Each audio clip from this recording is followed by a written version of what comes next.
Okay, good morning. So today we are starting with our hematology review. Okay, so let us start with hematopoiesis. So of course, hematopoiesis, this would include erythropoiesis. We have leukopoiesis, which is the production of white blood cells, and thrombopoiesis, the production of our platelets. Okay, but for this, we are going to focus on erythropoiesis and granulopoiesis. Okay, so starting with erythropoiesis, or the production of red blood cells, let us first take note on what are the key regulatory factors that drives this process. Okay, so that includes erythropoietin, of course.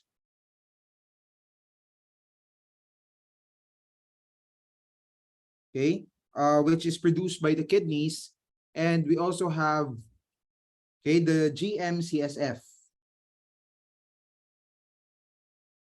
GM-CSF means granulocyte macrophage colony stimulating factor.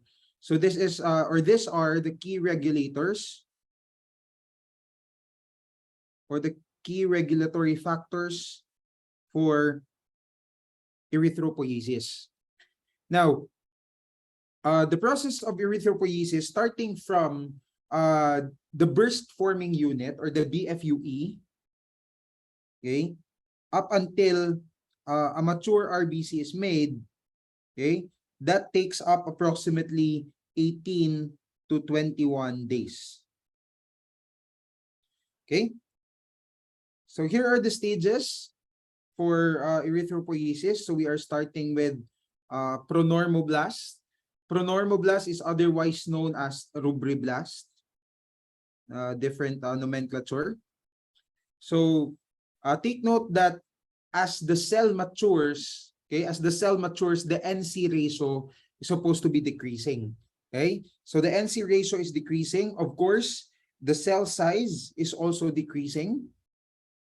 Okay, the nuclear chromatin becomes clumped or condensed. Okay, so if you would notice, you will be seeing here a more compact nucleus, as the cell matured. That is because of the condensation and the clumping of the chromatin inside the nucleus. And later on, the nucleoli would of course disappear. The cytoplasm, from being dark blue, it changes from dark blue to grayish blue until nagiging pink siya. And eventually, which is unique for our red blood cells, nawawala yung nucleus ng cell. Okay? So let us take note kung sa anong mga stages nangyayari yung mga pinaka-importanting events when it comes to the maturation of our red blood cell.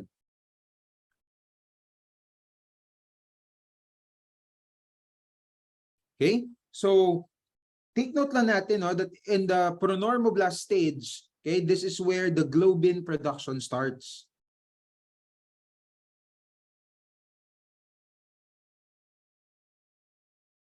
Okay, so of course yung globin is necessary for the production of hemoglobin. Okay? Next, we have the prorubricite stage, or tinatawag din siya na basophilic normoblast. So this is your prorubricite. Okay? So take note that in the prorubricite stage, the hemoglobin synthesis is already starting. So this is the stage where hemoglobin production starts. However, hindi pa siya evident.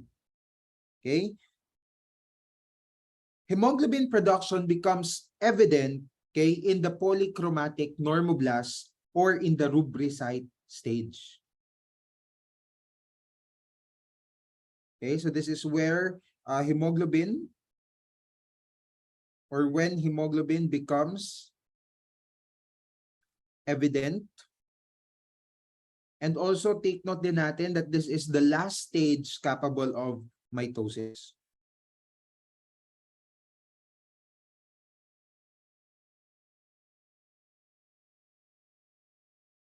Okay? So because of the hemoglobin production already, kaya siya nagkakaroon ng polychromatophilia. Okay? So nagkakaroon ng blue-gray to pink to gray na cytoplasm because already of the presence of evident amount of, or significant amount of hemoglobin. Okay? Then we have the orthochromic normoblast or tinatawag din siya na metarubricite. Okay, the metarubricite. This is the last nucleated phase, no, of erythropoiesis.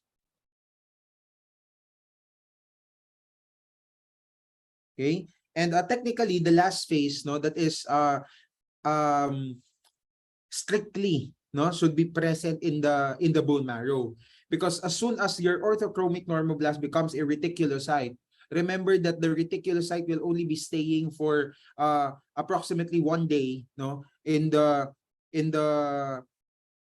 I mean, your reticulocyte is already the first stage, no, that is released, no, into the circulation, and it will be staying as reticulocyte for approximately 1 day before it progress or before it matures into a red blood cell. So, yung orthochromic normoblast, this is the stage, no, that is isolated, no, or that is strictly confined inside the bone marrow. Okay? So the first stage, no, na wala ng nucleus. Okay? However, there are still evidence of retained RNA, giving it its polychromatic appearance is your polychromatic erythrocyte, or tinatawag din natin ito na reticulocyte. Okay? So this is the first stage, no, to be released into the peripheral circulation. Okay? And of course, yung ating reticulocyte, it will only be staying as reticulocyte in the peripheral circulation, no, for approximately 1 to 2 days, no, actually, okay, until it becomes a mature erythrocyte. Okay, so immature erythrocyte, okay, has a size of 6 to 8 micrometer. Yan yung kanyang diameter. Of course, it doesn't have a nucleus anymore, katulad ng ating reticulocyte, and the cytoplasm become pink to reddish pink. Okay? So take note of the general characteristics in the process of erythropoiesis, which is actually also present, no, in granulopoiesis. So technically, habang nagmamature yung cell, okay, the cell size decreases, the NC ratio decreases. Okay? Bakit bumababa yung NC ratio? Kasi lumiliit yung nucleus, so relatively lumalaki yung space ng cytoplasm. Okay? And the nuclear chromatin becomes clumped or condensed. Eventually, no, in the case of your red blood cell, it is expelled, no, expelled out of the cell in the orthochromic normoblast stage. That's why, no, your reticulocyte doesn't have a nucleus anymore. Okay? So that would be for erythropoiesis. I think, no, isa sa mga challenge dito naman is yung pictures. Okay? So magbibigay sila ng picture, so dapat marunong tayong mag-identify, no, ng stages, no, ng erythropoiesis. And of course, it comes with practice, exposure with the different mga practice tests, no, on cell identification. So now let us proceed to granulopoiesis. So granulopoiesis, of course, is part of leukopoiesis. No? Leukopoiesis is the general term for the production of white blood cells. However, no, isa sa mga ways, no, kung paano natin kinaklasify yung ating WBC is if whether they have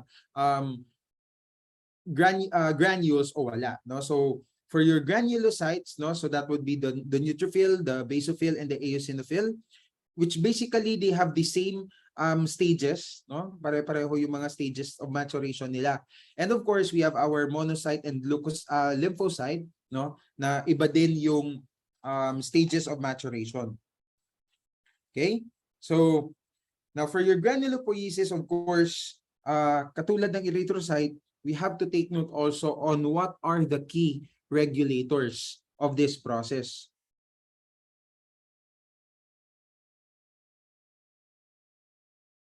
Okay? So, of course, nandito pa rin yung GM-CSF, your granulocyte macrophage colony stimulating factor. Okay? Then we have the G-CSF, granulocyte colony stimulating factor.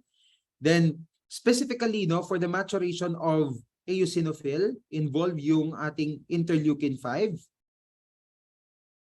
Okay? And for the maturation naman of basophils, involve yung ating interleukin 3 and interleukin 4. Okay? So of course, yung pinaka early na phase, no, or stage would be the myeloblast, no. So if you would notice, the same, no, the cell size decreases, the nuclear cytoplasmic ratio also decreases, okay. And however dito nagiging clump, yes, nagiging clump, nagiging condensed, no, yung ating chromatin, and the nucleus could also assume a lobe, assume several lobes, no. However, hindi siya nawawala ng nucleus as compared to our erythrocytes. Now,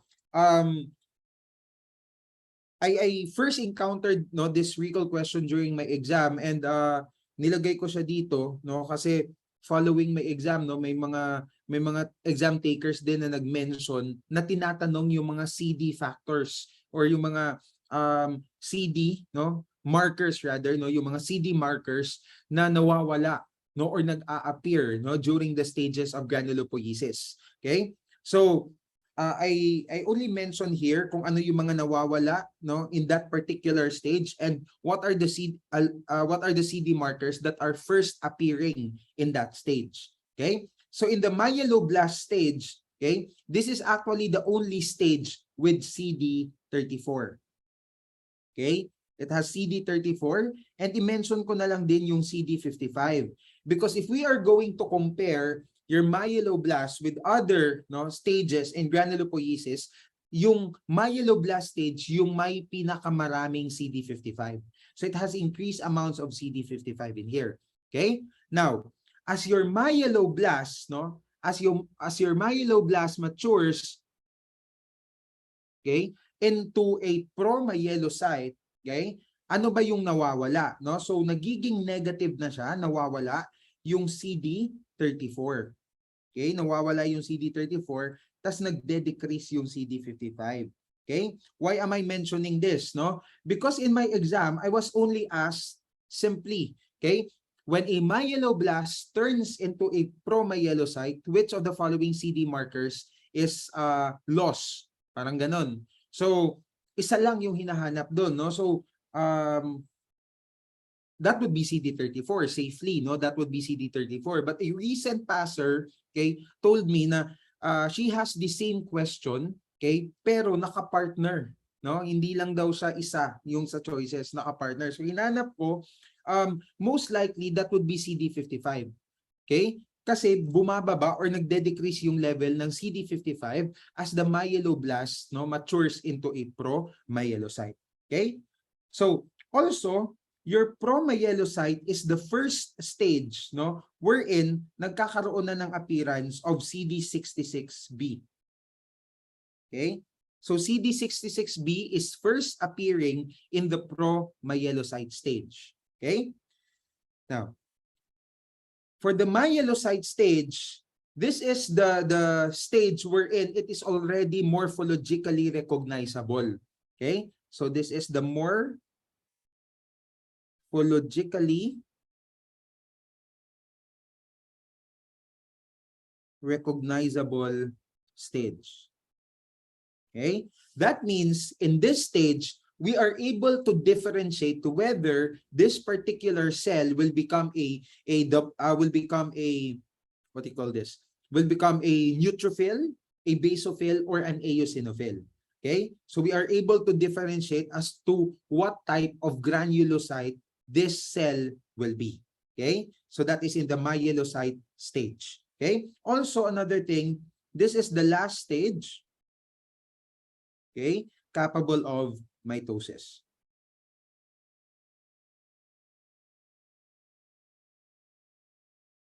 Now, as your promyelocyte becomes a myelocyte, may mga markers na nawawala, no? So what are the markers that are lost, no? As the cell becomes a myelocyte, nawawalan siya ng CD45R, okay?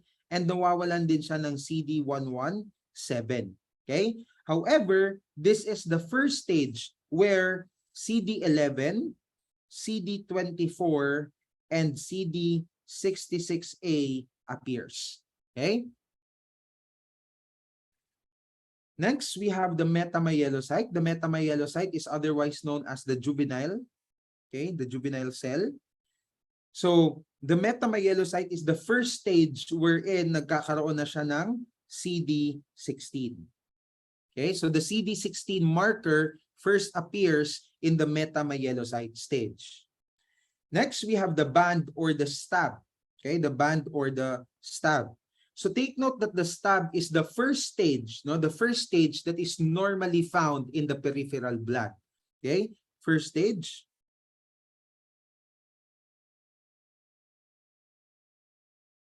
That is normally found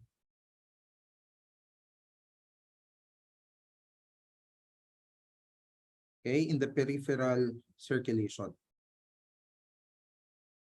Okay, now in my exam, no, I was asked about I was made to solve, no, the absolute neutrophil count. Okay, and binigyan ako ng result ng, of course, no, ng differential count, and nandun, no, dinifferentiate nila yung segmenter, no, yung neutrophil tsaka yung band.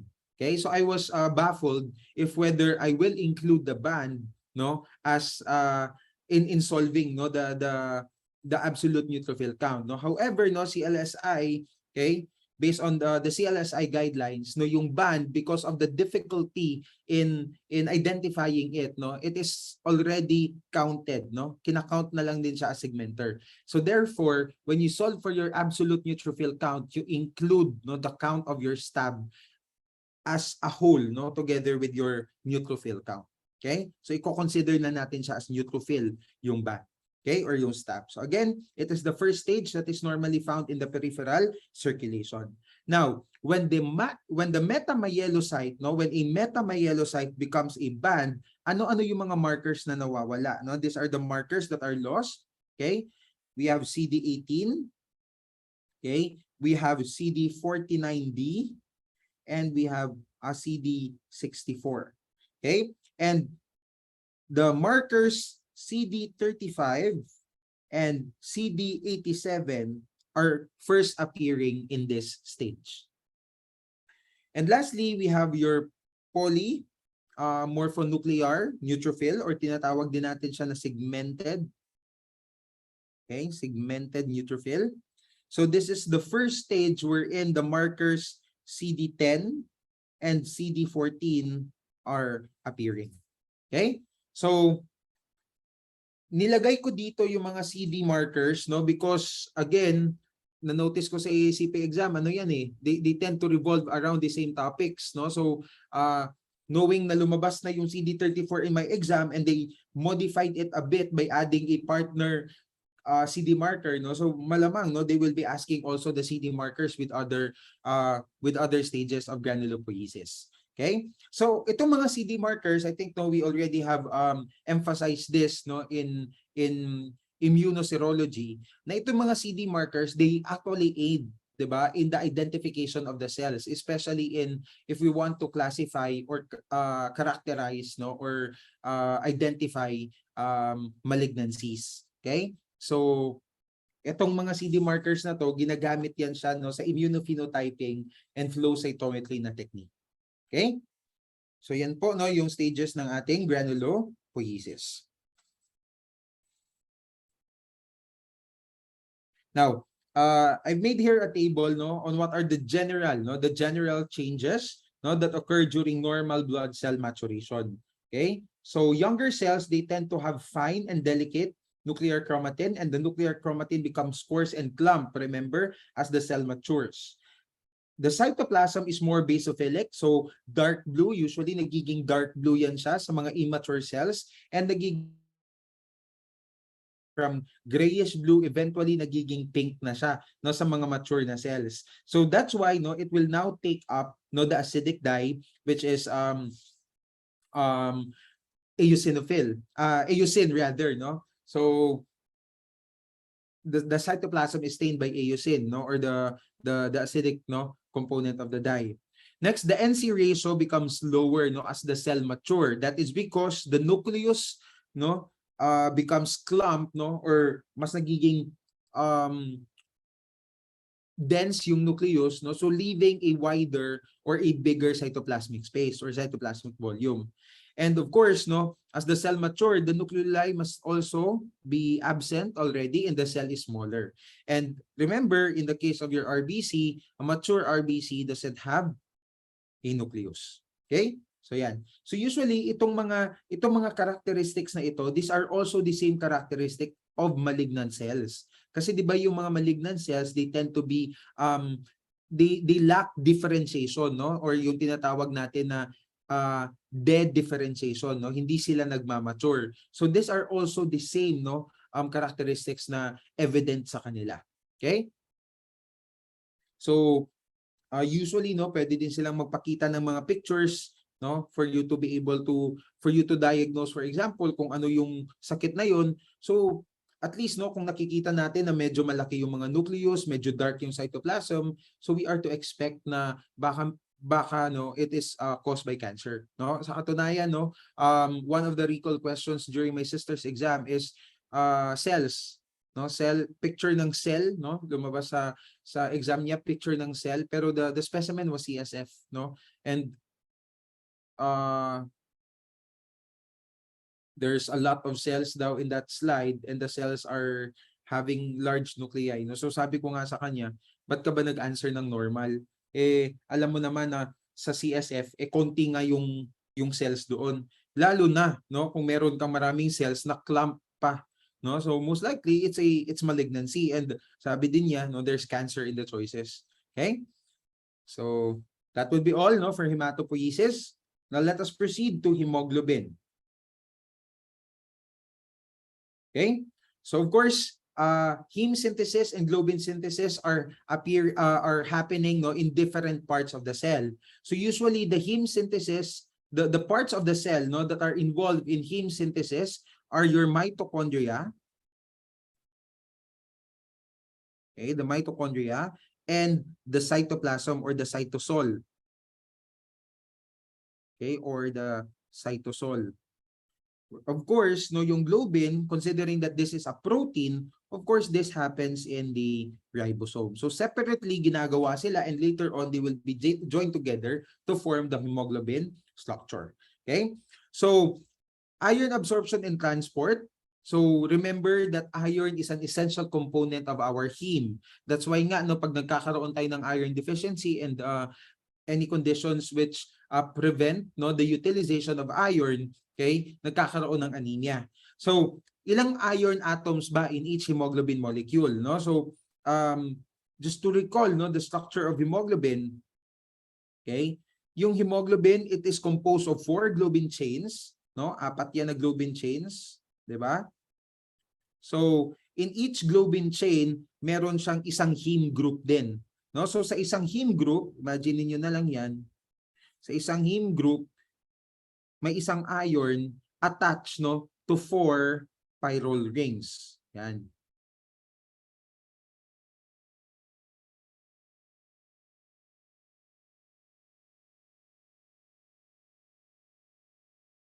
So ibig sabihin, okay, in one hemoglobin molecule, no, sa isang hemoglobin, meron tayong 4 na globin, okay? Meron tayong 4 na heme groups, okay? And yung isang heme group, no, since yung isang heme group, meron siyang isang iron, tapos isang 4 na pyrrole rings. Okay? So that makes 4 iron molecules also in one hemoglobin and 16, okay? 16 pyrrole rings in one hemoglobin molecule. Okay? So how many iron atoms in one hemoglobin? We have 4. And take note that the state of iron here is Fe2+, no? So Fe2+ is the ferrous state.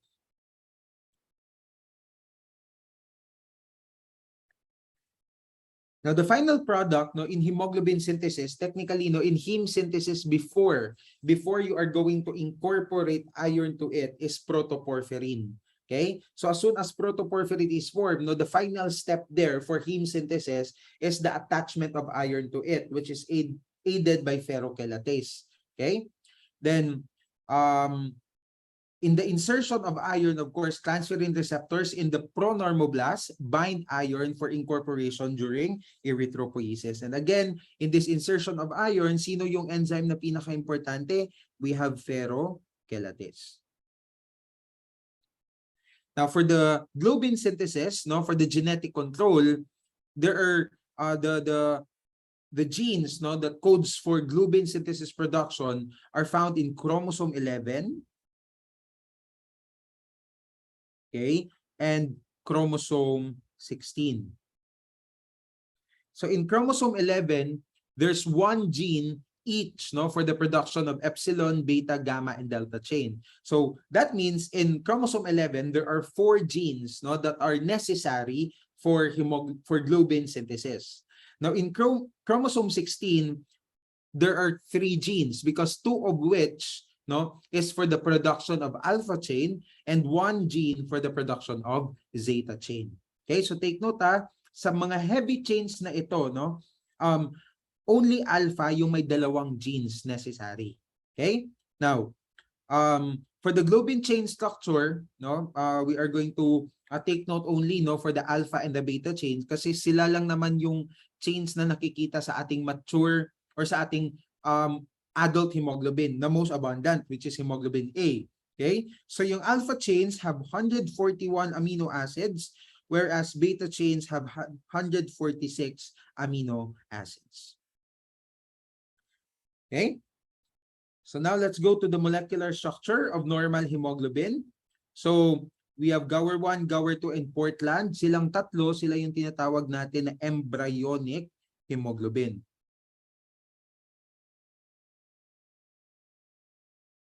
Okay, embryonic hemoglobin. Whereas hemoglobin A, A2, and F, these are your adult hemoglobin.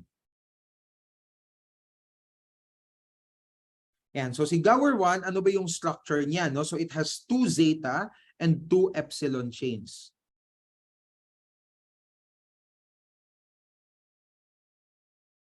Okay? GAWR2, it has 2 alpha, okay, and 2 epsilon chains. And for hemoglobin Portland, that is 2 zeta, okay, and 2 gamma chains. Now, hemoglobin A is the most abundant adult hemoglobin. Okay, hemoglobin A is the most abundant adult hemoglobin, usually comprising 95, okay, 95 to 98%, no, of hemoglobin in adults. Okay, so the structure of hemoglobin A is 2 alpha and 2 beta chains. Hemoglobin A2 naman is comprising 3 to 5% of hemoglobin in adults. The structure is 2 alpha, okay, and 2 delta chains. And hemoglobin F, no, is also normally found in an adult, provided, no, yung level niya mababa, no, so that is just less than 2%, no, less than 2% in adults yung hemoglobin F. So the structure of hemoglobin F is 2 alpha, okay, and 2 gamma chains. Now, of course, we are to expect, no, that this values is different, no, in the case of newborns. Kasi guys, pag newborns, yung most abundant hemoglobin is hemoglobin F. Okay? Nasa greater than or equal 60%, no? Yung hemoglobin F sa mga newborns, no? So kung tatanungin tayo, ano yung predominant, no, hemoglobin in newborns, that is hemoglobin F. But of course, no, as the habang yung baby, no, tumatanda, no, dapat lumiliit yung level ng hemoglobin F. Okay? Hemoglobin A is approximately 10 to 40%. Okay, 10 to 40% for newborns. Okay? And hemoglobin A2 is less than 2%, okay, in newborns. Yan. Now, of course, meron tayong mga abnormal hemoglobin derivatives. And these derivatives, because of uh, a certain alteration, no, in their structure, they are not able to properly deliver, okay, oxygen to the tissues. So the first one here, okay, is a hemoglobin derivative with 200 times more affinity, no, to oxygen than the normal hemoglobin, and that is carboxy hemoglobin. Okay, so carboxy hemoglobin. So this is hemoglobin plus carbon monoxide.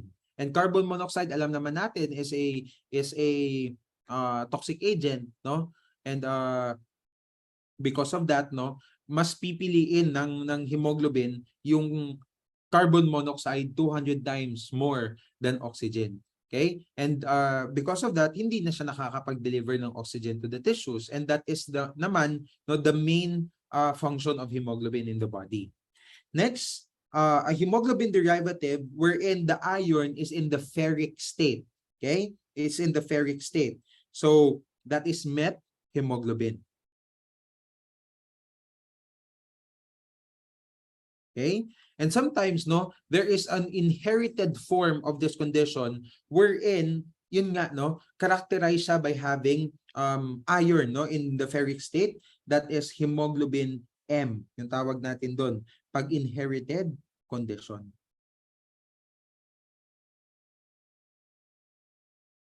Okay?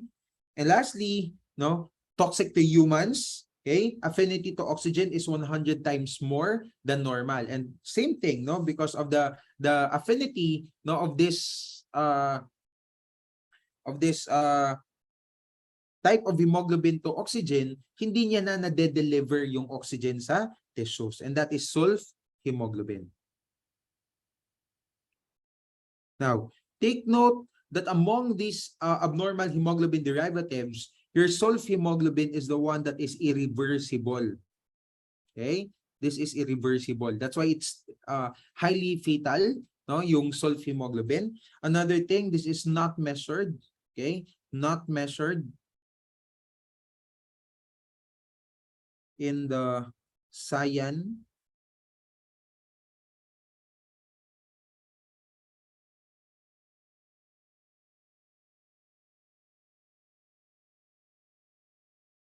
okay, in the cyan methemoglobin method of hemoglobin determination. So that is sulf hemoglobin. Okay?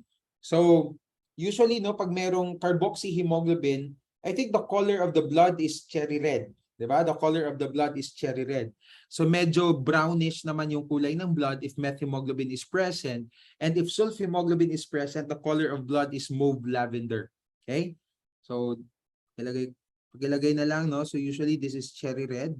Yung kulay ng dugo, hindi yung kulay mismo ng hemoglobin pigment. Okay? So the color of the blood is cherry red. Pag methemoglobin, medyo brown. Okay? Pag sulf hemoglobin, that is mauve lavender. Okay? Pero kung tatanungin tayo, no, the sulf hemoglobin pigment alone is colored green, no? This is a green pigment. Okay, but the color of the specimen, the color of the blood specimen is mauve lavender.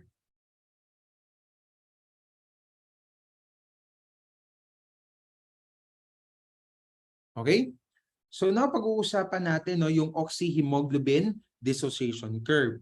So the oxyhemoglobin dissociation curve, take note yung letter A na yan, that is the normal shape, no? This is the normal shape of the oxyhemoglobin dissociation curve. And the normal shape is described as sigmoid. Okay? A sigmoid shape. Okay? So let us understand, no, itong oxyhemoglobin dissociation curve, and ano ba yung ibig sabihin ng shift to the left tsaka shift to the right. So here, no, in the y-axis, no, that is where the O2 saturation is plotted. So pag sinabi nating O2 saturation, we are referring to the amount, no, the amount of oxygen that is attached to hemoglobin. Okay? The amount of oxygen that is attached to hemoglobin. Pag sinabi naman natin na O2 partial pressure, this is basically, no, the amount of oxygen in the blood.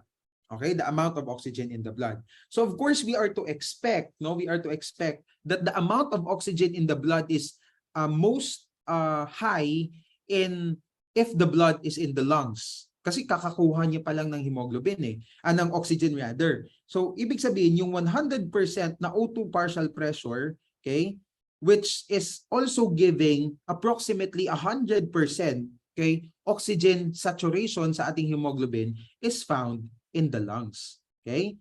So technically guys, hindi yan talaga 100% no? So usually nasa ano yan? Yung O2 partial pressure that is na pinakamataas, no? That is found in the lungs is nasa 104 yan. Okay? 104 mmHg.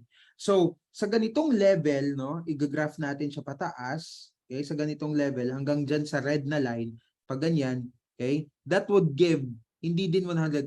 That would give actually around 98% O2 saturation. So that is the normal. Okay? But of course, as the blood travels to the tissue, syempre alam naman natin, dinideliver niya yung oxygen. Okay? Dinideliver niya yung oxygen. So, of course, no, the partial oxygen pressure in the blood is also decreasing. It also follows that the O2 saturation will also decrease. Kasi syempre, i-deliver mo yung oxygen sa tissue. So bumababa dapat yung O2 saturation ng ating hemoglobin. So usually daw, no, after the gas exchange, which is approximately after gaseous exchange, usually yung partial pressure ng oxygen sa dugo is nasa 40 mmHg. Okay? So nasa 40 mmHg. This is the pressure at rest. Okay? At rest. So usually after the gaseous exchange. So at that level, at rest, so kung i-graph natin yan pataas, okay? So at rest, that gives us approximately 75% O2 saturation. Okay? So 75% O2 saturation. So that means pala, no, during gas exchange, approximately, what's the difference? 98 minus 75? Approximately 23%, no? Yung, kumbaga, 23% of the oxygen is released into the tissues during the gaseous exchange. Okay? Now, if you would notice, meron tayo ditong value na P50. So P50 is basically that is the oxygen pressure in the blood wherein 50% of our hemoglobin is saturated with oxygen. So nandyan siya, no? So that is the P50. 50% of the oxygen is saturated with 50% of hemoglobin rather is saturated with oxygen. Okay? So ano ba yung pressure, no? Ano yung PO2 value that will usually saturate 50% of hemoglobin. So the P50 is approximately 26.6 mmHg. Okay? 26.6 millimeters mercury. Okay?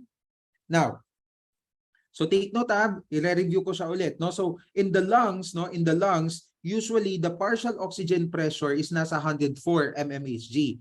Correspondingly, the oxygen saturation in the hemoglobin is around 98%. Now, as the red blood cell of course travels to our tissues, it has to deliver oxygen. Okay? So after gaseous exchange, the partial pressure of oxygen in our blood, okay? Primarily that is already venous blood kasi tapos na siyang mag-deliver after gaseous exchange na.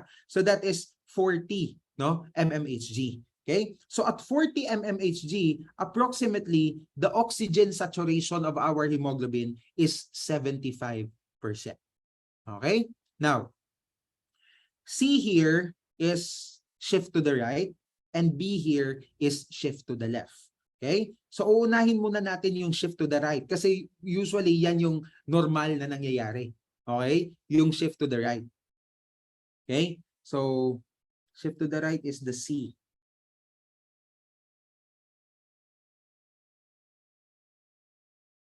Okay? Now, for example, ito, di ba, 40 at rest. Okay? At rest, 40 yung partial oxygen pressure. Kung igagraph natin yan pataas, okay? Pag ganyan, that's approximately 60, no? Lagay na natin 60%. Okay? So, 60%. Yan. How do we interpret this? If meron tayong tinatawag na shift to the right, no? Pag meron tayong tinatawag na shift to the right at the same partial oxygen pressure at rest, okay? The oxygen saturation of our hemoglobin is only 60%. Okay? So ano yung nakikita natin? Na bumababa yung oxygen saturation. That means binibitawan ng hemoglobin natin yung oxygen. Okay? So ibig sabihin, pag shift to the right, there is decreased O2 affinity,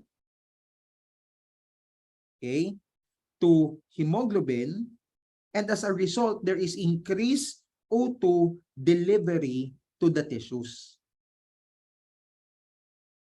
Okay? There is increased O2 delivery to the tissues. Kasi kanina, kung normal sana, ilan nga lang yung binibitawan? Okay? From 98% na O2 saturation na pinakamataas, naging 75% after the gaseous exchange. So that is approximately a difference of 23%. Tama ba? Now, if nagkaroon ka ng shift to the right, okay, after the gaseous exchange, instead of you releasing 23% only, no, of oxygen to the tissues, from 98% you drop to 60%. Ilan yung nirelease mo? 38% yung nirelease mo. That means more oxygen is delivered to the tissues because your affinity to oxygen decreases. Okay? So ano-ano ba yung mga factors that could result to this, no, in order for our oxyhemoglobin dissociation curve to shift to the right? Okay? So guys, lahat, no, increase. So what are the factors that will result to this? Increase hydrogen ions or increase protons, increase temperature, increase 2,3 DPG, okay, increase carbon dioxide, and in cases of exercise, no, exercise and high altitude. Ba? Increase temperature, increase 2,3 DPG, increase carbon dioxide. Okay? So, since increase dito, no, since increase yung hydrogen, it follows na mababa yung pH. That's why in some of the tables, no, actually in the old version of the lecture, yung na-mention ko dyan, decrease yung pH, tas increase lahat. Okay? So, yan po, no, yung shift to the right. Okay? Shift to the right. Kung para for easy memorization, isa sa pwede nating tandaan dito, shift to the right, R, no? R, okay? Tatandaan mo, rejects. Okay? Rejects oxygen. Kasi binibitawan niya yung oxygen, binibigay niya sa tissues. Okay? Now, dito naman tayo sa shift to the left. Okay? Yung B. Okay? So sa shift to the left naman, if you would notice, okay? At the same partial oxygen pressure at rest, which is 40 mmHg or millimeters mercury, kung nagkaroon ka ng shift to the left, okay, yan siya guys, oh. Yan. So instead of you having 75% oxygen saturation, okay, nagkaroon ka ng ano, no, around 83% yan, no, 83% oxygen saturation. So that means konti lang yung oxygen na dineliver mo sa tissues. Okay? Konti lang yung oxygen na dineliver mo sa tissues because your O2 affinity, your hemoglobin affinity to oxygen is increased. Okay? So that is shift to the left. Okay? So increase O2 affinity to hemoglobin. As a result, no, there is decreased O2 delivery to the tissues.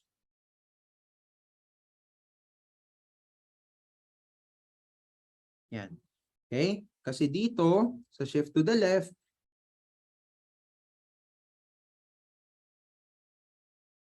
okay?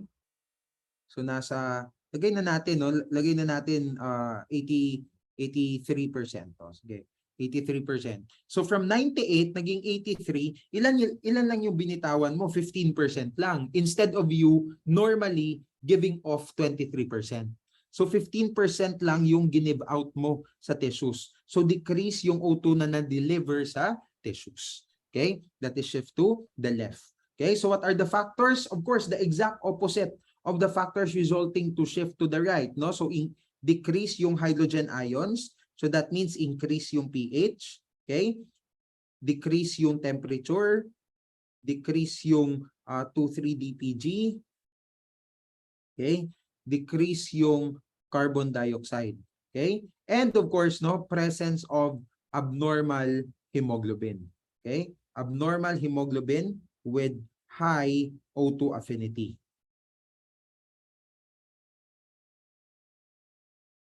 Yan. So of course, no, kabilang na dyan, no, si carboxyhemoglobin, si sulfhemoglobin. Okay? Ay, sorry. Oh, confused ako. Kabilang na dyan si hemoglobin F rather. Si hemoglobin F, no, with high, okay, affinity to oxygen. So because of that, no, hindi niya binibitawan yung oxygen to the tissue. So hindi siya nakakapag-deliver. Okay? Paki-erase yun na, yung sulfhemoglobin at carboxyhemoglobin natin, mababa yung kanilang oxygen affinity. Okay? So,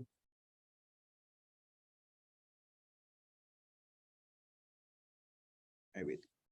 Yung carboxyhemoglobin, your carboxyhemoglobin tsaka sulfhemoglobin rather, they have high oxygen affinity, no? So, their presence will also include will also result to left shift.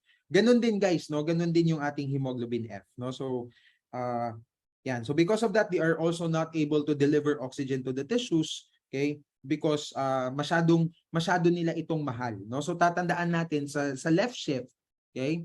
Sa left shift, loves oxygen, L. Okay? Loves oxygen. Okay?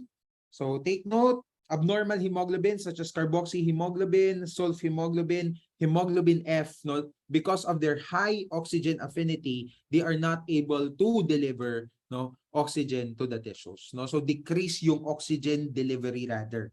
Okay? Sorry. Decrease yung oxygen delivery to the tissues. So yan po, no, yung oxyhemoglobin dissociation curve. So paki-take note lang, no, yung 26.6 mmHg because that is a concrete value, no? Yung at P50, no, that is 26.6 partial oxygen pressure. So that means at that partial oxygen pressure, 50% of our hemoglobin is 50% saturated by oxygen. Okay? So yan po, no, yung oxyhemoglobin dissociation curve.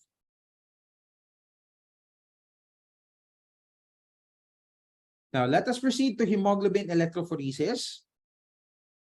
Okay, so dito, this is really very important, no, in the ASEP exam, no, kasi if you do not know the migration of the major hemoglobins here, no, in my exam picture yung lumabas eh. So dapat alam mo yung pagkakasunod-sunod ng mga major hemoglobin in the cellulose acetate and the acid citrate electrophoresis. So in the cellulose acetate electrophoresis, the pH that is usually done at pH of 8.4, whereas yung acid citrate is usually done at pH of 6.0 to 6.2. Okay? Now, take note guys, no, that in the cellulose acetate electrophoresis, the origin is here. Okay? So all of your hemoglobins are migrating towards the anode. Okay? Because at pH 8.4, usually the cathode, okay, the cathode is in the near, no, the origin. Okay? So lahat sila nagma-migrate papunta sa anode. So sino yung pinakamabilis? That is hemoglobin A followed by hemoglobin F, hemoglobin S, okay? And hemoglobin C. Yan. Sila yung apat na major na tatandaan talaga natin. Okay? So, may mnemonic pa to, di ba? Crawl, slow, fast, accelerated. Or kung gusto mo, starting from the anode, that is a fat Santa Claus. Okay? A fat Santa Claus. Now, in the acid cyclic electrophoresis, take note that the origin is in the middle. Okay? And not all of your hemoglobins are migrating towards the anode. So pakilagay dito yung anode, nandito yung cathode natin. Okay? So in this case,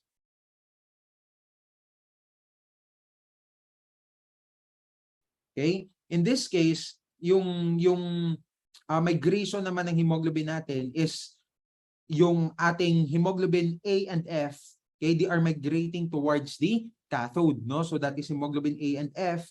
Then hemoglobin C and S is migrating towards the anode. Okay?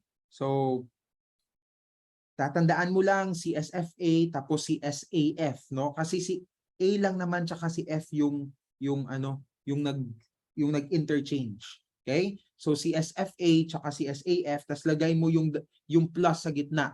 Okay? Para alam mo yung pagkakasunod-sunod, no, ng hemoglobin migration. Okay? So yan. So ito, for example, no, sa normal, no, normal hemoglobin, of course pinakamarami sa atin is hemoglobin A, katulad din dito hemoglobin A din yung pinakamarami.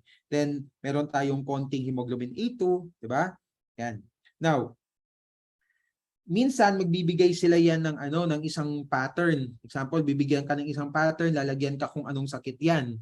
Okay? Then ipapa-identify sa iyo yung isang pattern kung anong sakit 'yon. So if you are not able to identify what are the hemoglobins that are migrating in the pattern that was given, hindi mo ma-identify yung sakit. Okay? So for example, in sickle trait, okay, in sickle trait, yan yung hemoglobin AS natin, di ba? Hemoglobin AS. So still, you have a lot of hemoglobin A and konti lang dapat no yung hemoglobin S mo. Okay? In contrast to sickle cell disease, no? Sickle cell disease, guys, hindi ito sickle cell disease ha. This is hemoglobin SC. Okay? Hemoglobin SC disease yan. So that is S and C. Okay? So dito, that is S and C. Hemoglobin SC disease yan. In sickle cell disease, ano ba usually yung nakikita natin? Walang sickle cell disease kasi dyan no, sa ating pattern. So in sickle cell disease, yung nakikita natin usually is just hemoglobin S and hemoglobin F. Okay? So hemoglobin S and hemoglobin F. So we are to expect na yung ating migration usually nandito. And tapos konting hemoglobin F. That is sickle cell disease. Okay? So dito, tapos konting hemoglobin F. Okay? So yan. So paki-ano lang, no? Paki-memorize lang. Memorize talaga yung CSFA tsaka CSAF. Nasa gitna yung dalawang plus para ma-take note natin yung migration. Okay? So, ito yung mas madaling i-memorize no. So, kaya ito nga yung may mnemonic, no, yung CSFA. So, papunta silang lahat sa anode. Okay? However, in the case of acid cyclate electrophoresis, A and F are going towards, the cathode, whereas hemoglobin C and S is going towards the anode. Okay? So, memorization, no, yung electrophoresis. Now, let us proceed to erythrocyte destruction. So there are two parang pathways, no, na destroying our red blood cell, because that is part of the normal process, no. Kailangang mamatay yung mga senescent RBC, which is usually after 121 days. Okay? So the major pathway, of a normal erythrocyte destruction is extravascular hemolysis. So pag sinabi natin na extravascular hemolysis, that is the lysis of red blood cells by macrophages in the spleen, and sometimes it could happen in the liver or the bone. Okay? So whereas pag sinabi nating intravascular hemolysis, this one is representing only about 10%. So normally, meron din namang RBC na namamatay doon pa lang sa circulation. However, hindi dapat ganoon karami, That is just approximately 10%. Now, minsan nagkakaroon din tayo ng mga diseases, yung mga tinatawag natin na hemolytic anemia, wherein kailangan nating i-differentiate whether the mechanism of the destruction of the RBC is extravascular or intravascular. And we have certain tests na pwedeng gawin para malaman natin or para ma-differentiate natin yung dalawa. So what are the key features of extravascular hemolysis? Okay, so meron kang microspherocytes.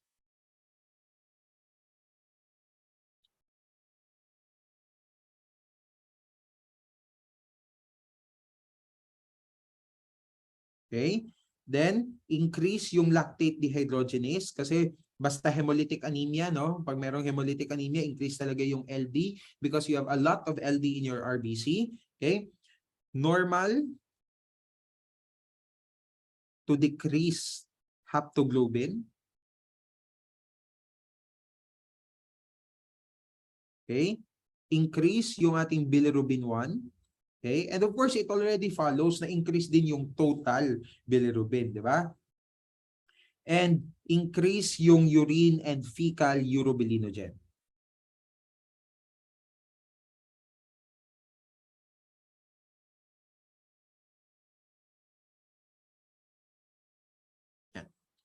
Next, for intravascular hemolysis, okay, again, this is the lysis of red blood cells within the circulation representing only about 10% of normal erythrocyte destruction. Okay, so for the key features here, kung merong microspherocytes in the case of extravascular hemolysis, pag intravascular, that would be your schistocytes. Okay, yung mga fragmented red blood cell.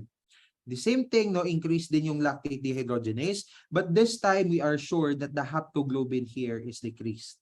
Okay? Decrease yung haptoglobin. Okay? Increase yung free. Okay? Pag sinabi nating free, that is also referred to as our plasma hemoglobin. Okay? And increase yung urine hemoglobin. Increase din guys yung B1, pero lagyan ko yan ng asterisk, I'll explain later. And magkakaroon ka dito ng hemosideриnuria. Okay? Now, bakit ko nilagyan ng asterisk, no, yung increased B1? Because if we are going to compare extravascular versus intravascular hemolysis, we are to expect, no, that the B1 will be much higher in extravascular as compared to intravascular. Bakit? Pag intravascular kasi yung hemolysis, as soon as hemoglobin is released, no? As soon as hemoglobin is released, it is attached to transferrin. No, ina-attach yan sa transferrin, binabalik yung ina-attach siya sa haptoglobin. The purpose of haptoglobin is to prevent the release of hemoglobin to the urine. Para ayaw mong mawala yung hemoglobin. Kasi merong component yung hemoglobin na pwede mo pang i-recycle or pwede mo pang gamitin, and that is iron and globin. Okay? So, because of the binding, no, of hemoglobin to haptoglobin, okay, unlike your extravascular hemolysis na nasi-sequester talaga agad yung ating hemoglobin into heme and globin, and heme later on is sequestered into iron and protoporphyrin 9, eventually protoporphyrin 9 is converted to bilirubin. Kaya mas mataas yung level ng bilirubin sa extravascular hemolysis. Sa intravascular kasi, as soon as the haptoglobin is depleted, wala nang hahawak pa sa hemoglobin mo. So hemoglobin will now be found in the urine. So yung dapat na makuha mo sana doon na iron, yung globin, tsaka yung bilirubin sana na magiging product, no, ng protoporphyrin, no, magiging converting product ng protoporphyrin, wala na, no? Wala na. No, so hindi ganoon ka-frequent na mataas yung bilirubin 1 in the case of intravascular hemolysis. Yes, increase siya in cases of hemolytic anemia, but usually the mechanism is extravascular type of hemolytic anemia. Okay? Now, recall question dito guys, when will hemoglobinuria occur? No? Kailan daw mangyayari yung hemoglobinuria? So hemoglobinuria will occur, no, when haptoglobin is already depleted.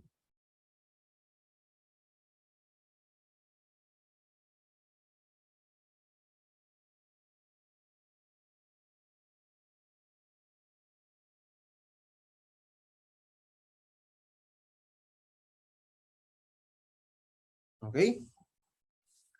So yan po, no, yung ating erythrocyte destruction. So usually the hemolysis will become intravascular if the reason, or if there is something that attached, no, to your red blood cell that triggers complement activation. Kasi 'di ba alam naman natin that the end product of complement activation is cellular lysis. Okay? So usually, no, if we are going to connect it no with blood bank, usually pag yung antibody na involved no sa incompatibility is an IgM type no of antibody, most likely the manifestation of hemolysis is intravascular. Pero pag RH, 'di ba? Yung RH kasi IgG yun eh. So usually no, the manner of destroying the red blood cells is extravascular. Kasi yung RBC dinidestroy, yung RBC na may mga naka-attach na antibody, dinidestroy siya as soon as it enters the spleen, not in the circulation. Kasi pag IgG, 'di ba, hindi siya ganoon kagaling when it comes to the activation of complement as compared to IgM. But yes, it could activate as long as dalawa yung IgG na naka-attach sa isang RBC. Pero pag isa lang, it won't activate your complement cascade. That's why pag IgM yung involved, most likely the manner of destroying the red blood cell is intravascular. Pag IgG naman, usually that is extravascular. Okay? So yan po no for erythrocyte destruction.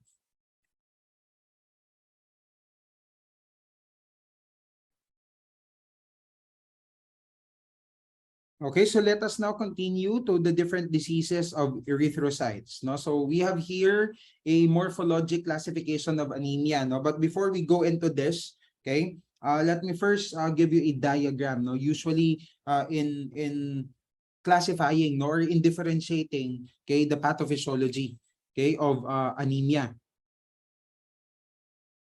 So when we say anemia, no, anemia is commonly characterized no by having a decreased RBC count, decreased hemoglobin, and decreased hematocrit.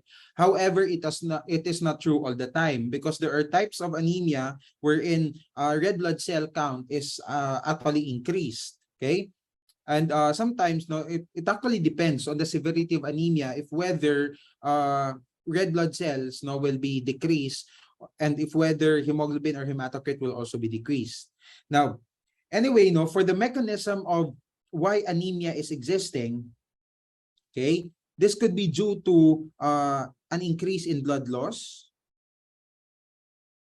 Okay, this could be because of an impaired in RBC production, impairment in RBC production,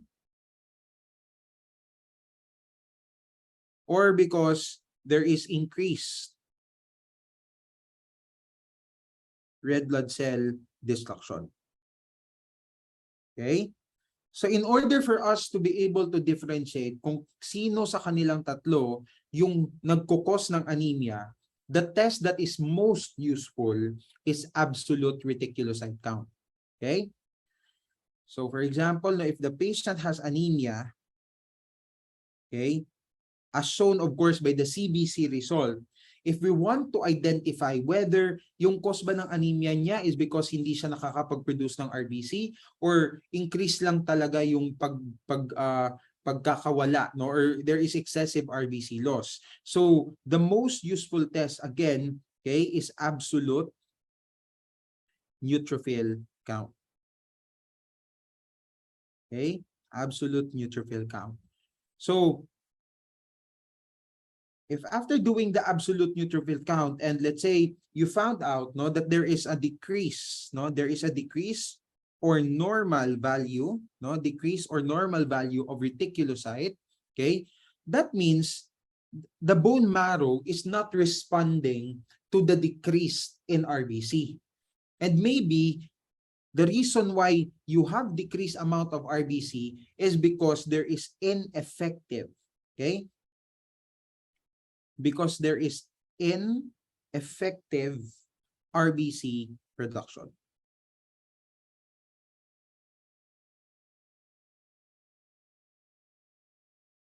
Okay?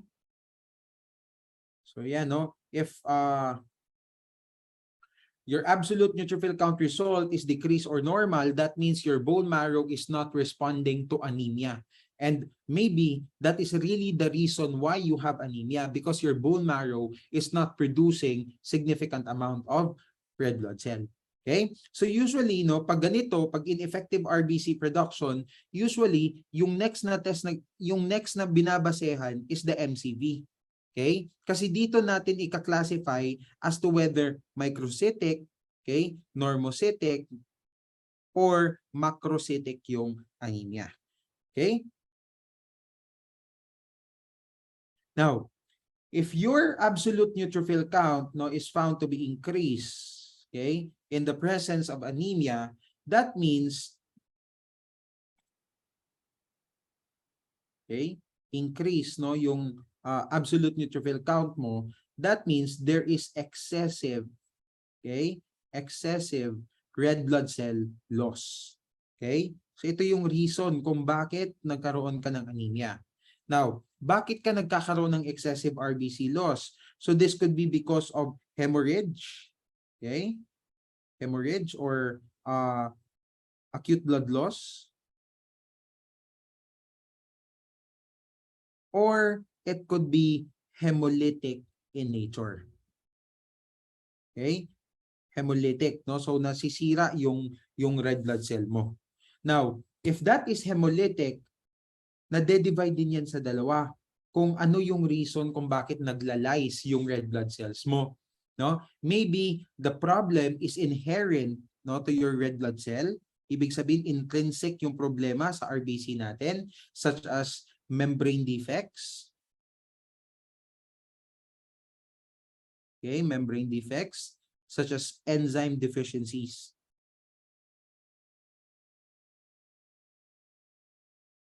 Okay? Or the problem could be extrinsic, no? So you have extrinsic factors that are resulting for your red blood cells to be lyse, no? So this includes your microangiopathic hemolytic anemia.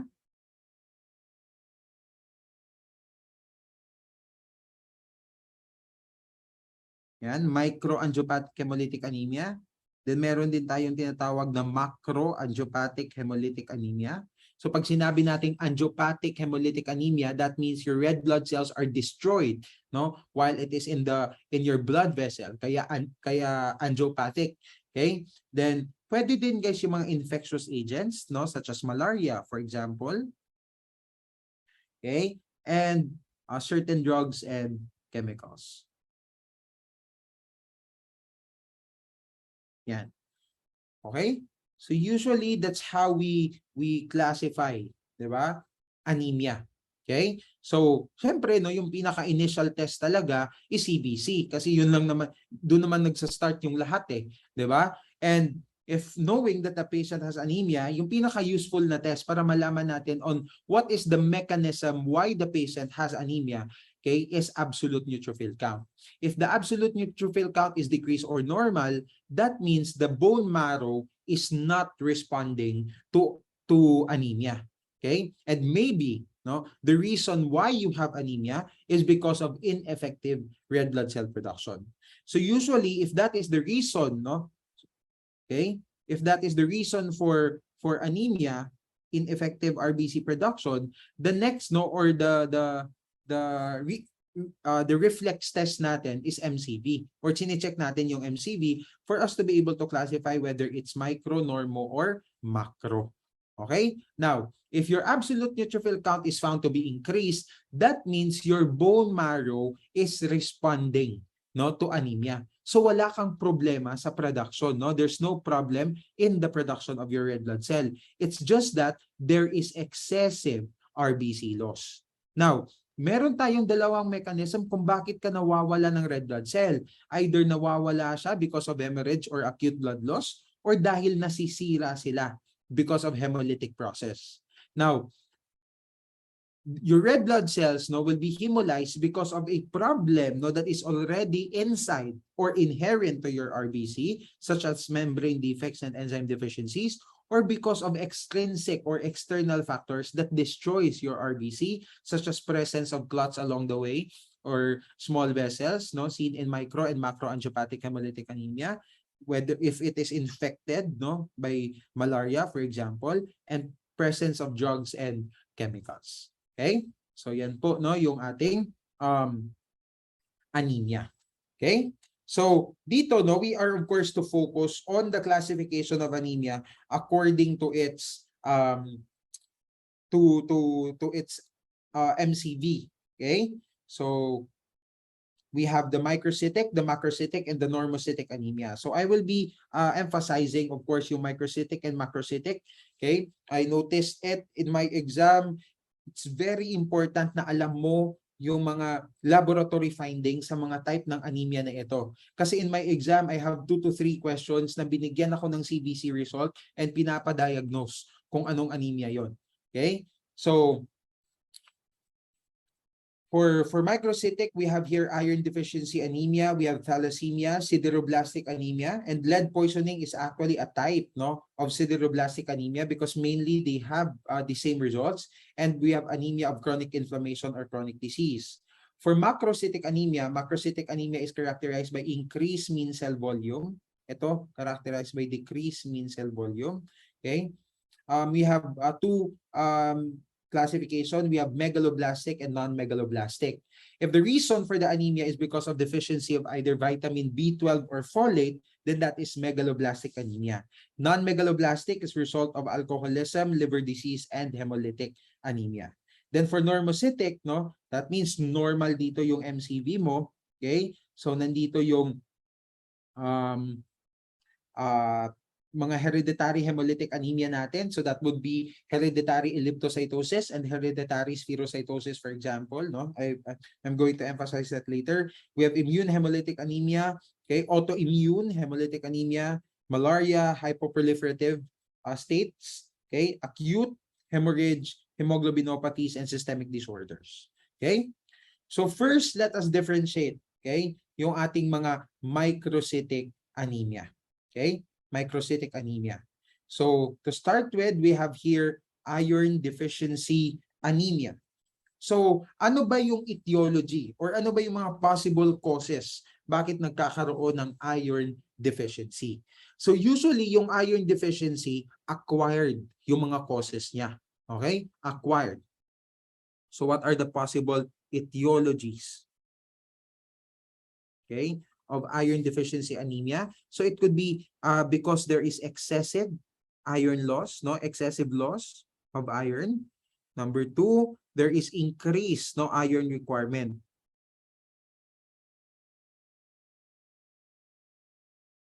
Okay, pwede din because there is a deficient intake.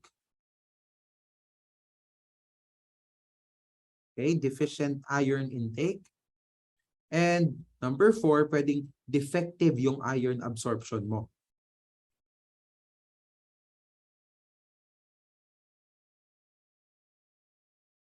Okay?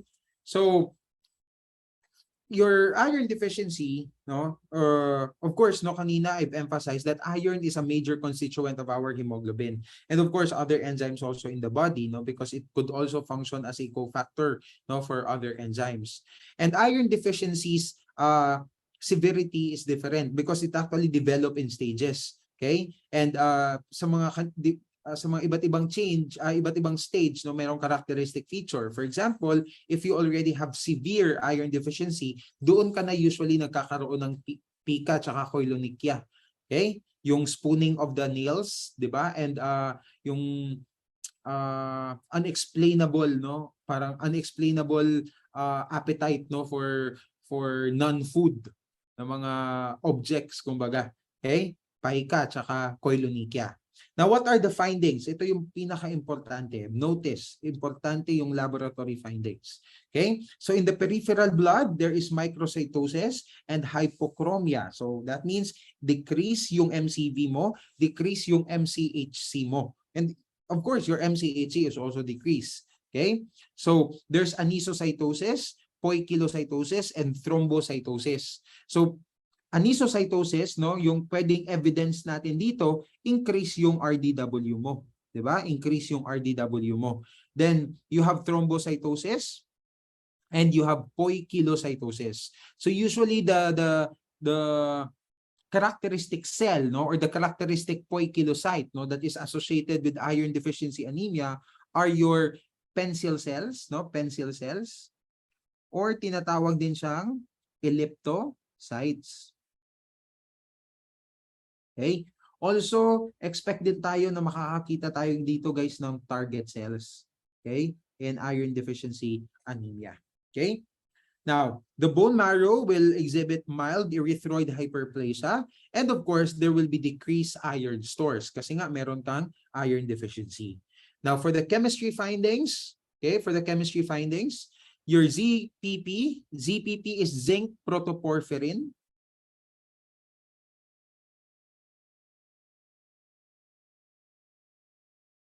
Okay, your zinc protoporphyrin is expected to be increased. Your serum iron, of course, magiging mababa. Your TIBC is increased. Take note of this kasi yan yung magdi-differentiate ng iron deficiency from the other types. Okay, your iron saturation is decreased, no, approximately less than 10%.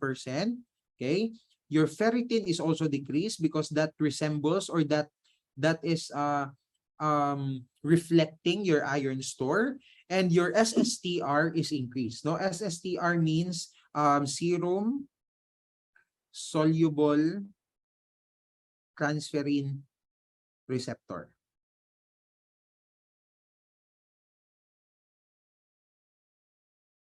Okay, so this is increased. Yeah. So yan po no yung mga findings natin no for iron deficiency anemia. Okay? Now let us proceed to thalassemia. So thalassemia is pwede din siyang maging genetic, pwede siyang maging acquired. Okay? Pwede siyang maging genetic. I mean, thalassemia rather is generally is genetic, no? Yung pwedeng maging genetic or acquired pala is the sideroblastic. Okay? So yung thalassemia natin is genetic. Yan yung kanyang etiology. So usually it is classified based sa kung anong gene yung affected. If whether it is the gene that is coding for the production of alpha chains or the gene that is coding for the production of the beta chains. Okay? So, of course, thalassemia, okay, is characterized by quantitative decrease in globin production.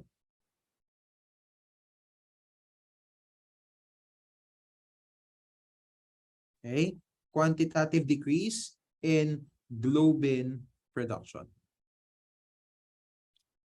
Okay? However, no, pag may isang globin chain na hindi kayang i-produce, it is compensated by other chains. That's why nga 'di ba pag wala kang hemoglobin A, pag wala kang alpha chain for example, nire-replace siya ng gamma chain. That's why the hemoglobin here is structurally normal. Okay, the hemoglobin is structurally normal. Okay? So, take note that yung thalassemia, yung incident, no, yung incidence ng thalassemia parallels the malaria belt. No? Yung ibig sabihin nun is kung ano yung mga countries or kung ano yung mga geographical locations wherein malaria is also highly present, yun din usually yung mga areas kung saan maraming cases ng thalassemia. So take note, no? Incidence, okay? Parallels malaria belt.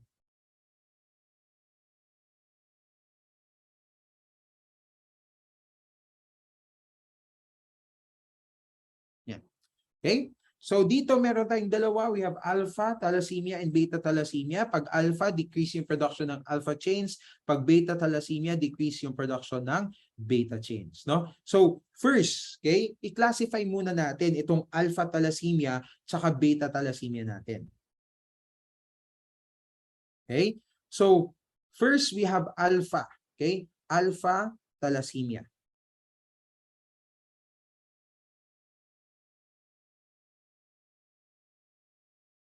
So for alpha thalassemia, there are 4 clinical conditions that is existing. Okay? So first, yung tinatawag natin na silent carrier. Okay? So pag silent carrier ka, usually your phenotype is A plus A. So that means you only have one gene that is deleted. Okay? Kasi take note, 'di ba? 4 yung gene natin for A, 'di ba? 2 genes in each chromosome. Okay? 2 genes in each chromosome is coding for the production of alpha chain. So technically, yung ating hemoglobin A, kumbaga, yung ating A globin, yung ating alpha globin, ganyan. 'Di ba? Dapat ganyan siya.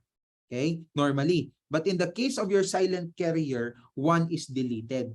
So ganyan na lang siya, guys. Oh. Yan. Yan.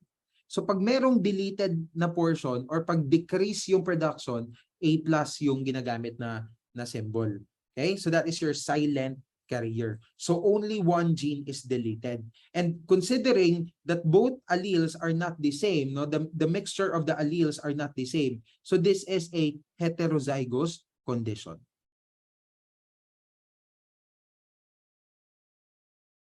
Okay? Heterozygous condition wherein only one gene, okay, is deleted.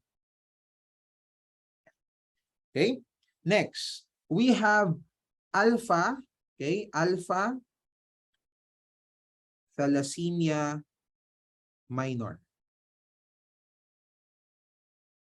Now, for alpha thalassemia minor, there can be two classifications. One is the homozygous and the other one is heterozygous. But what is sure about your alpha thalassemia minor is that two genes are deleted. Okay? Two genes are deleted. However, the deletion could be on one side only or it could be on two sides, on both sides. Okay? That's why may dalawa siyang form. It could be this. Okay? Pwedeng ganito, no? A plus, A plus. So pag sinabi nating A plus, ganyan siya, guys, oh. Yan. Okay? So there is one deletion on both sides. So since yung both sides pareho, this is a homozygous, no? So merong homozygous alpha thalassemia minor. Or pwede din siyang ganito, A0, A. So pag 0, both alpha chains are deleted. Both alpha genes are deleted. So kung isusulat natin yan in this manner, that would be this. Okay? Yan. Okay? So still, dalawa yung na-delete. Diba? Dalawa yung na-delete. Okay? So this is a heterozygous condition. Yan. Heterozygous yan. Okay? Next, number 3, no? Third clinical condition would be the hemoglobin H disease.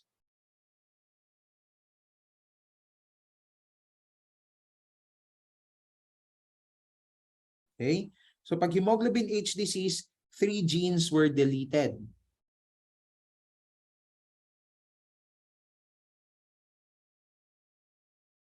And since tatlo, automatically, this is a heterozygous condition. Okay? So tatlo, no? So that is A, O, A plus. Or that is yan. Okay? So that is hemoglobin H disease. Okay? So usually, pag meron kang hemoglobin H disease, dito ka nagkakaroon ng tinatawag na hemoglobin H, of course. And ano ba yung itsura or ano yung hemoglobin H natin? Hemoglobin H is otherwise known as beta 4. Okay? Because of the deletion, no? Because of the deletion of your alpha genes, kumbaga nagko-compensate yung other globin chains. Okay? So hemoglobin H is beta 4.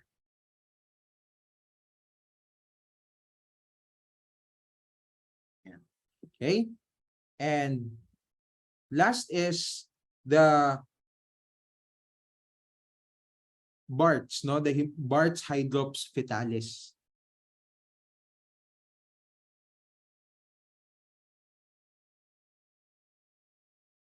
Okay? The BARTs hydrops fetalis. So for the BARTs hydrops fetalis,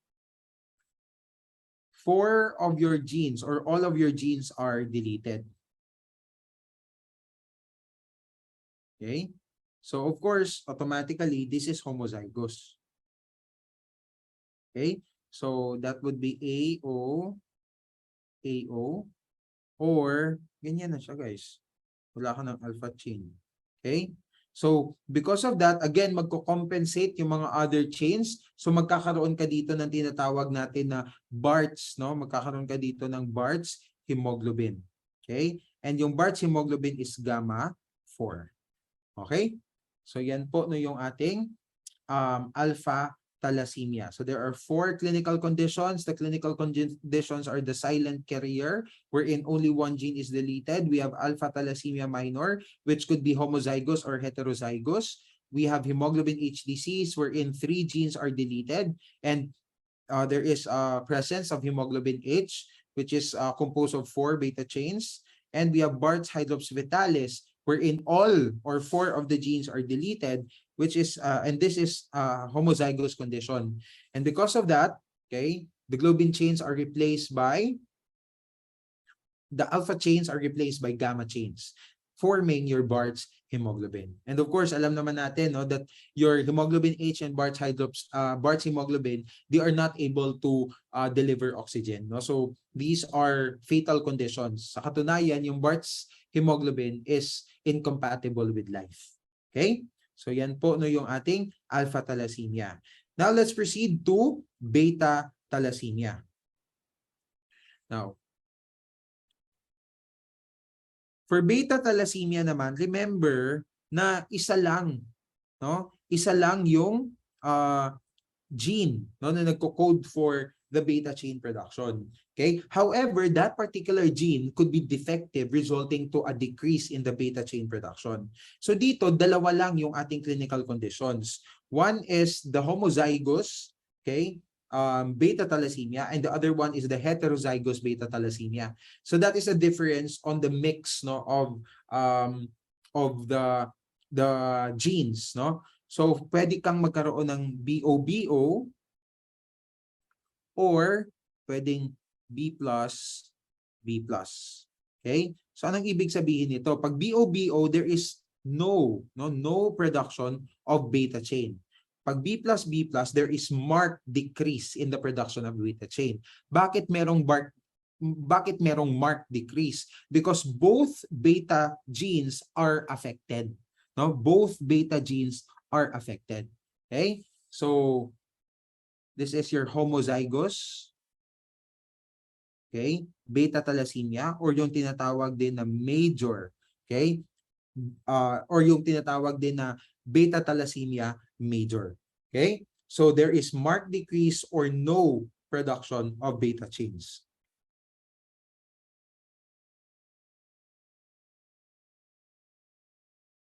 Okay? Or no production of beta chains. And of course, this is characterized by severe microcytic hypochromic anemia.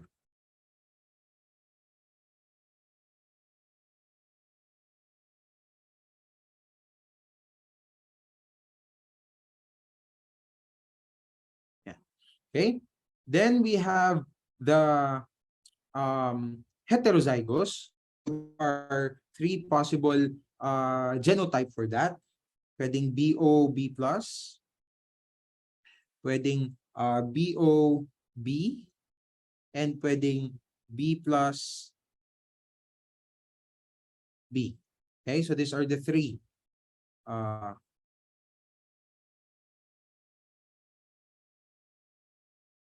genotypes. Okay? So ito naman, ito yung tinatawag natin na heterozygous beta thalassemia or yung beta thalassemia minor. Okay? So there are some beta chains that are still produced. No, some beta chains are produced. And because of that, no, there is no to variable anemia. Okay? So I think tatandaan natin dito, recall question sa exam ng kapatid ko. Okay? Ano daw yung Cooley's anemia? So that is beta thalassemia major. No, Cooley's anemia is beta thalassemia major. So again, For beta thalassemia, there can be two, okay, clinical condition. One is the homozygous, wherein both of the genes are affected, and we have the heterozygous conditions wherein both of the genes are differently affected, okay, or the other one is not affected. Okay, bakit ko sinabi na differently affected? Kasi ito, this gene is affected na hindi ka na magpo-produce, tas the other gene is affected na in a manner na pwede ka pang mag-produce pero konti. Okay? So yeah. Now let us proceed no to the laboratory findings no in the case of thalassemia. Okay? So in the peripheral blood, ito guys yung lumabas sa exam ko. Okay? Kasi sure na sure ako, no? Binigyan ako ng CBC result, sure na sure ako microcytic hypochromic. Kasi guys, yung technique ko, every time I am given a CBC result, minsan kasi merong MCV tsaka MCHC na kasama doon sa binibigay na result. But minsan wala. So you have to solve for it first. And after solving, nakita ko that it is microcytic hypochromic. Pero lahat ng choices, microcytic tsaka hypochromic anemia. So yung medyo iba lang doon is the RBC count being increased. Okay? So I actually answered there, no, thalassemia, no? Kasi yung nakalagay doon thalassemia minor yung nandoon sa choices. So sabi ko minor pa lang naman, so kaya siguro yung RBC count mataas, no? Yun yung iniisip ko. But anyway, in thalassemia, okay, if in the other forms of microcytic anemia, your red blood cells could be decreased, okay? In thalassemia, it is increased. Okay? Low MCV, usually guys, yung MCV, yung degree of the decrease in MCV depends on the type of thalassemia. Di hamak na mas mababa siya in the case of beta thalassemia. Okay? Kasi in beta thalassemia, okay, yung MCV mo nasa 55, okay, to 65 femtoliters. Whereas in alpha thalassemia, usually nasa 65 to 75 femtoliters yan siya.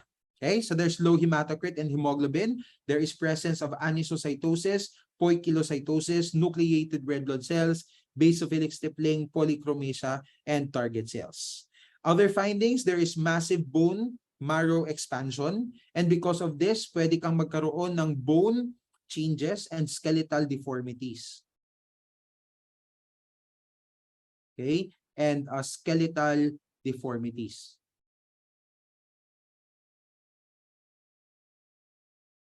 Next, there is splenomegaly and hypersplenism, which is common, no? Common sa mga thalassemia patient.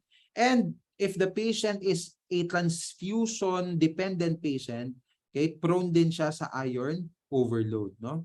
Prone sa iron overload yung mga transfusion-dependent, no? Transfusion-dependent patients. Okay?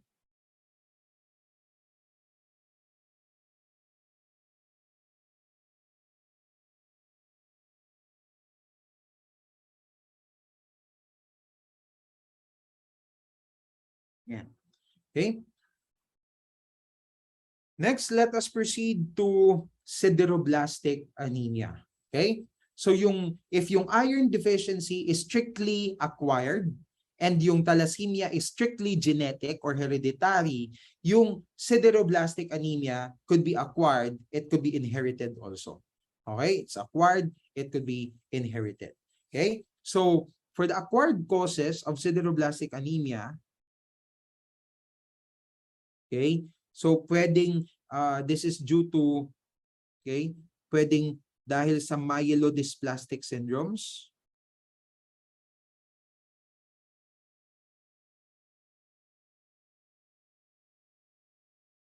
Okay? It could be because of medications.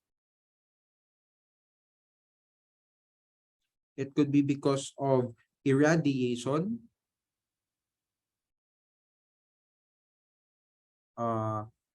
Pwede din yung copper deficiency.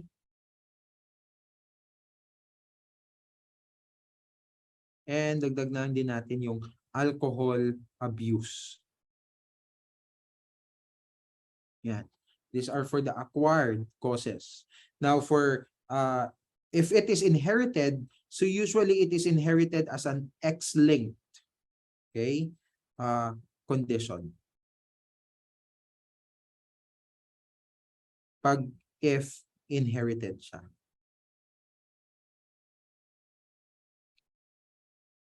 Now, so anong problema dito sa sideroblastic anemia? So there is an enzymatic defect in the heme synthesis, and as a result, no, there is excess iron accumulation in the mitochondria and developing red blood cells. Okay? So what are the peripheral blood findings? There is hypochromic RBC and dimorphic population of RBC. Usually present itong hypochromic RBC and dimorphic population if inherited yung sideroblastic anemia. Okay?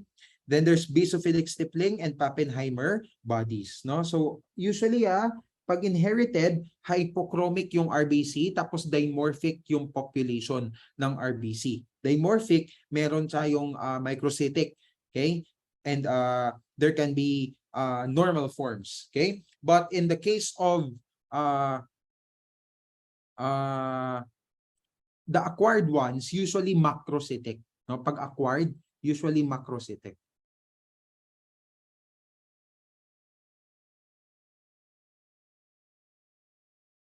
Okay, so the bone marrow is exhibiting erythroid hyperplasia. Of course, there is increased iron stores because it is not utilized. And of course, the presence of ringed sideroblasts.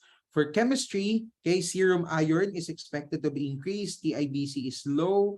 Iron saturation is increased. And ferritin is increased because again, your iron is not utilized. Okay? Now, i-mention ko lang din dito no sa sideroblastic anemia, yung tinatawag natin na lead poisoning. Okay? Yung tinatawag natin na lead poisoning. Or dito na lang.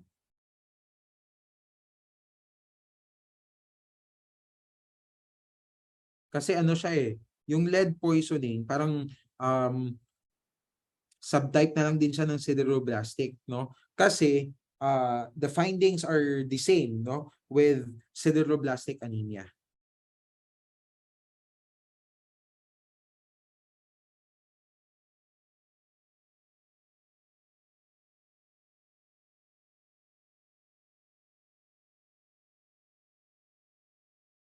Okay? And of course, nagkakaroon ka dito ng coarse basophilic stippling.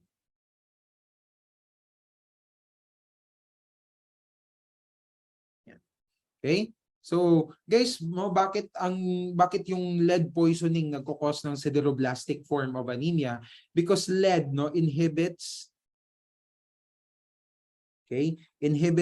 enzyme in the hemoglobin synthesis pathway.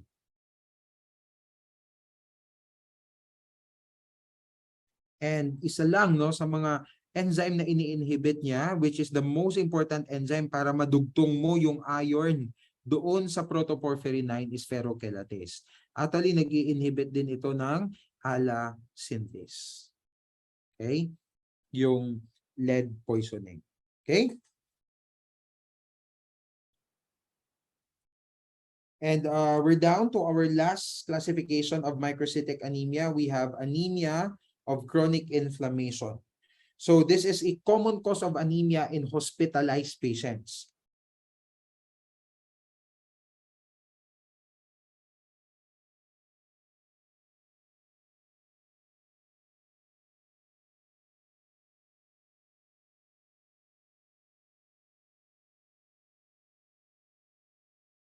Okay, common cause of anemia in hospitalized patients. Okay, so dito there is defective iron utilization as mediated by hepcidin. Si hepcidin kasi, this is an acute phase reactant. Okay, so nagkakaroon ka dito ng anemia basically because of acute phase reaction. Okay, acute phase reaction. Actually guys, marami pa Marami pang possible reason bakit nagkakaroon ng anemia sa chronic inflammation. It could be there is a decrease in the release of erythropoietin, pwede din yon. That also the decrease in the release of erythropoietin could be attributable to the presence of inflammatory cytokines. Okay? Also, there could be an increased destruction of red blood cell because of the inflammatory effect also. no? But yung microcytic na type is usually because of a defect utilization of iron kasi ayaw ilabas ng hepcidin yung iron, no? Kaya hindi mo siya nagagamit. Because hepcidin is an acute phase reactant, tumataas yung level niya in cases of inflammation. Okay? Now, what are the peripheral blood finding? So normocytic or microcytic anemia. So it could be normocytic. No, it could be normocytic kasi if it is microcytic, hindi naman siya ganun kaliit. Usually nasa yung kanyang hemoglobin nga for example, nasa 1 to 2 grams per DL lang below the normal. There is anisocytosis, okay, and decreased reticulocyte count. There is increased iron stores because it is not utilized. Okay, the serum iron is expected to be normal or decreased. TIBC is normal or decreased. Iron saturation is greater than 15%. Take note, less than 10% in the case of iron deficiency anemia. Ferritin is normal to increase and SSTR is normal. Okay? So meron tayong dalawa dito guys na kailangan talaga nating i-differentiate. That would be iron deficiency anemia versus chronic anemia of chronic inflammation. Okay? So I think enough no with our microcytic anemia. Let us proceed to the macrocytic classification. Okay? So for macrocytic, I think kanina no na-mention natin na meron tayong megaloblastic tsaka non-megaloblastic classification. So unahin muna natin yung non-megaloblastic. I think I've mentioned about alcoholism, okay? Sa non-megaloblastic.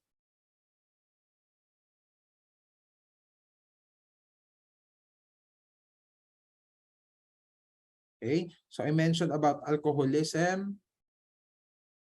Okay? We have liver disease. And we have hemolytic anemia. Okay? So for alcoholism, usually no nagkakaroon ng anemia because of the direct damage to RBC precursors.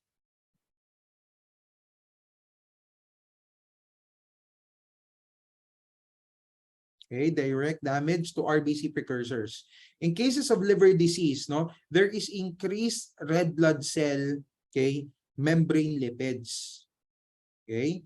There is increased RBC membrane lipids, okay, that accumulate, no, that accumulate in red blood cells.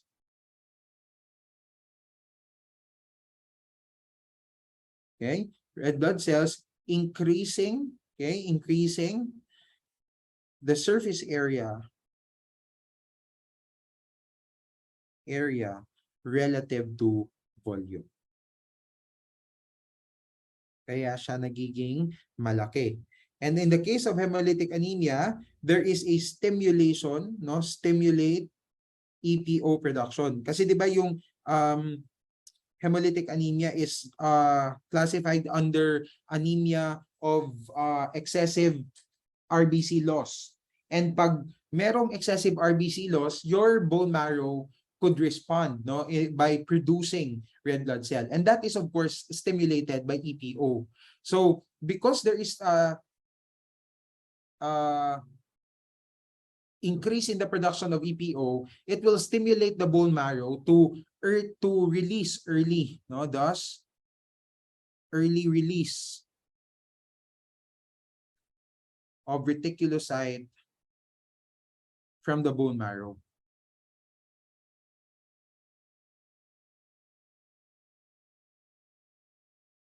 Okay?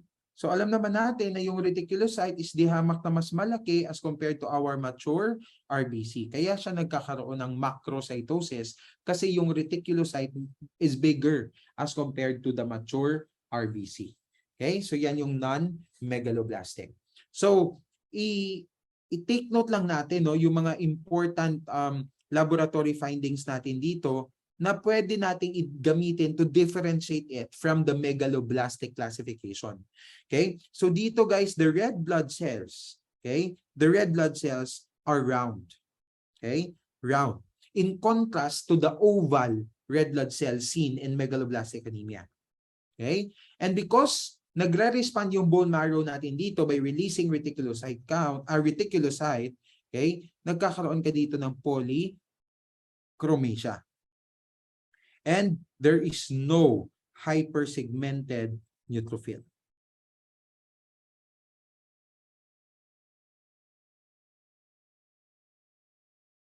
Okay? And no other megaloblastic change.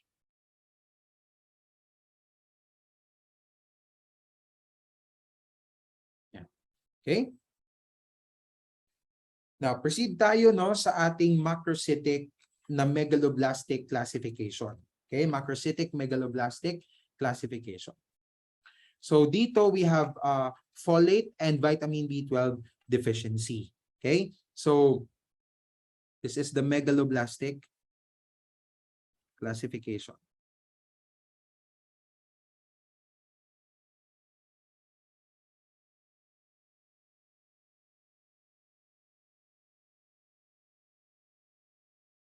Okay? Now, ano ba yung ibig sabihin ng megaloblast? No? Before we go into this, into the differentiation, ano ba yung ibig sabihin ng megaloblasts? Okay? So megaloblasts, these are large red blood cells. Okay, these are large red blood cell precursors with basophilic cytoplasm.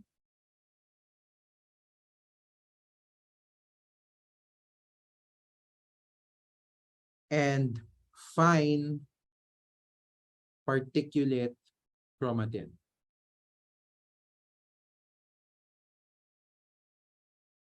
Also, another thing na ini-exhibit ng mga megaloblasts is yung tinatawag natin na nuclear cytoplasmic asynchrony.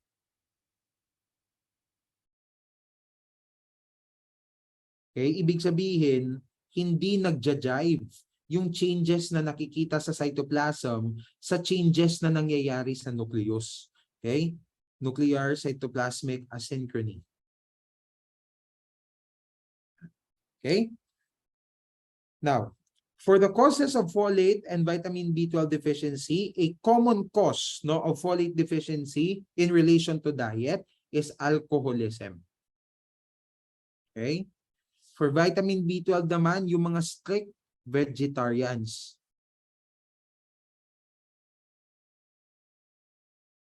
Okay? For malabsorption, we have sprue in the case of folate deficiency. Vitamin B12 naman cannot be absorbed if you have pernicious anemia after gastrectomy because of pancreatic insufficiency, because of Crohn's disease, and because of dilatum infection. So because of all of this, you are not able to absorb properly vitamin B12. Okay? Increased demand is seen in pregnancy and hemolysis for both deficiencies. Drugs, methotrexate, no, it could decrease folate. Dilantin, it could decrease vitamin B12. And folate is oftentimes not inherited, whereas an inherited cause of vitamin B12 deficiency is transcobalamin 2 deficiency. Okay? Now, for the manifestations of folate and vitamin B12, okay, deficiency, both of them, guys, have the same, no, the same appearance when it comes to the peripheral blood and in the bone marrow. So we could actually differentiate them based on certain tests or certain chemistry tests, no? Kasi actually pareho din sila pareho sila most of the time, but there are certain tests, no, that would be useful, no, in identifying whether it's folate or vitamin B12 deficiency. Okay? So in folate deficiency, first, of course, increase yung ating lactate dehydrogenase. Okay? Because remember, the highest increase in lactate dehydrogenase is seen in megaloblastic type of anemia. Okay? Increase din yung ating bilirubin 1. That is also similar, no, to vitamin B12 deficiency. Next, decrease yung serum and red blood cell folate. Okay, for folate deficiency. And there is an increased urinary 4-mimi-glutamic acid. 4-mimi-glutamic acid. or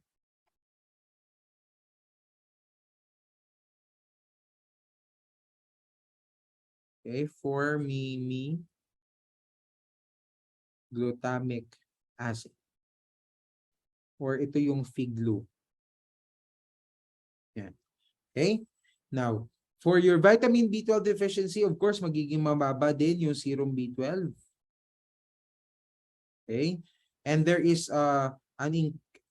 decrease in RBC folate also. Pwede din magiging decrease yung red blood cell folate. This is actually seen, no? Yung decrease in RBC folate is seen in 2 out of 3 cases of vitamin B12 deficiency. Then we are also to expect an increase in urinary methylmalonic acid.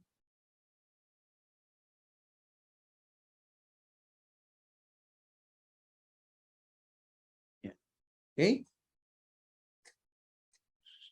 So that's it, no, for vitamin for macrocytic anemia. So again, kanina na mention ko, no, if you are to differentiate megaloblastic anemia from the other non-megaloblastic causes of macrocytic anemia, kanina round yung kanilang RBC. For this megaloblastic oval, no, merong hypersegmented neutrophil, merong pancytopenia, no, if decreased na yung case, if severe na yung case, and anisopoikilocytosis, no, which is variably present, no. So pancytopenia is characterized by a decrease in all of the cells in the body, in the blood rather. Okay? So yan. Now let us proceed to RBC inclusions, no. So dito guys, tatandaan yung mga associated na disease and of course yung pictures nila. Okay? Yung pictures nila. So maki-practice tayo, no, sa mga sa mga cell atlas na app, no, para at least ma-expose tayo sa mga iba't ibang pictures, no, for us to train ourselves in identifying these inclusions and yung stages din ng cell. So first we have diffuse basophilia, no. So pwede din itong tawagin guys na fine basophilic stippling. Okay?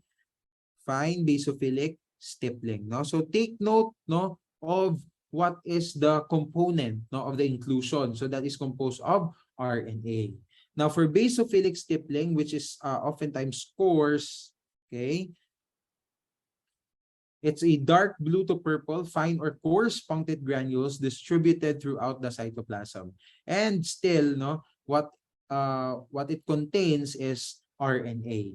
Okay, so basophilic stippling can be seen in lead poisoning, thalassemia, hemoglobinopathies, megaloblastic anemia, and myelodysplastic syndrome. Okay, then we also have Howell-Jolly bodies. These are dark blue to purple dense round granule, usually 1 per cell and occasionally multiple. Okay? So in the case of right staining, parang ganun lang din yung kanyang itsura. So take note of the component that is composed of a nuclear fragment or DNA. Then, of course, we have Heinz bodies. Heinz bodies are round, dark purple granule attached to the inner RBC membrane. Kung meron tayong tatandaan dito that your Heinz bodies and your hemoglobin H are not visible under right stain. So they can only be appearing in a supravital state. So tingnan nyo naman, no? Meron tayong description for its supravital stain appearance. Pero hindi sila nakikita sa right staining. Okay? So Heinz bodies is seen in G6PD deficiency, unstable hemoglobins, and presence of oxidant drugs or chemicals, especially yung mga anti-malarial drugs. Next, we have Pappenheimer bodies. These are irregular clusters of light to dark blue granules, often near the periphery of the cell. Okay? Pag nasa right stain, irregular clusters of small light to dark blue granules often near the periphery of the cell also. And the component is iron. And because of that, this could stain positively sa tinatawag natin na Prussian blue stain. Okay? So Pappenheimer can be seen and most associated actually with sideroblastic anemia. Next, we have Cabot ring. Cabot ring are seen as rings or figure of 8s in both right and supravital stain, and this is a remnant of the mitotic spindle. And lastly, we have hemoglobin H. These are fine, evenly dispersed, dark blue granules imparting a golf ball appearance to your RBC. Samely, it is not visible, no, sa ating right stain. So of course, this is seen in hemoglobin H disease, and that is composed of precipitate of beta globin chains of hemoglobin.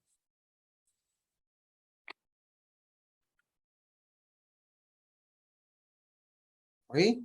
Now, let us proceed no sa mga RBC anomalies na ito. So guys, I have nothing really no to emphasize here. Of course, what you're going to do here is to really no remember the diseases that are associated with all of these poikilocytes. Okay, with all of these poikilocytes. No, so common nilang tinatanong dito, guys, no, yung ating acanthocyte, no, tsaka yung ating echinocyte. So acanthocyte is otherwise known as Purcell, cell, echinocyte is otherwise known as Burr cell. So yung acanthocyte can be seen in liver disease, no, or yung tinatawag na Purcell cell anemia, and that can also be seen in a beta lipoproteinemia and your Macleod syndrome. Macleod syndrome, ito yung tinatawag natin na Kelnal. Okay, Kelnal. So kung acanthocyte sa Kelnal, no, kung acanthocyte sa Kelnal, take note naman natin na sa RH null, stomatocyte naman yung nandun. Okay, in RH deficiency syndrome. Okay, so yung Burr cell, this is associated with uremia and pyruvate kinase deficiency. Pero guys, no, may recall question daw, wala daw itong uremia sa choices. Guys, maghanap ka ng kidney disease. Kasi kung meron kang kidney disease, no, or kidney failure, rather, no, kidney failure, you would also have uremia. Okay? Next, we have our teardrop cell or the cryocyte. No? So these are red blood cells with a single pointed extension resembling a teardrop or pear. Okay? So this is seen in myelofibrosis, myelocytic anemia, thalassemia, and megaloblastic anemia. So nandito guys yung 3 M's na tinatawag natin, myelofibrosis, myelocytic, tsaka megaloblastic anemia. Okay? So, meron tayo diyang page no kung saan nandiyan yung mga picture para at least relatively no kaya pwede nating ma-train yung ating self no in identifying these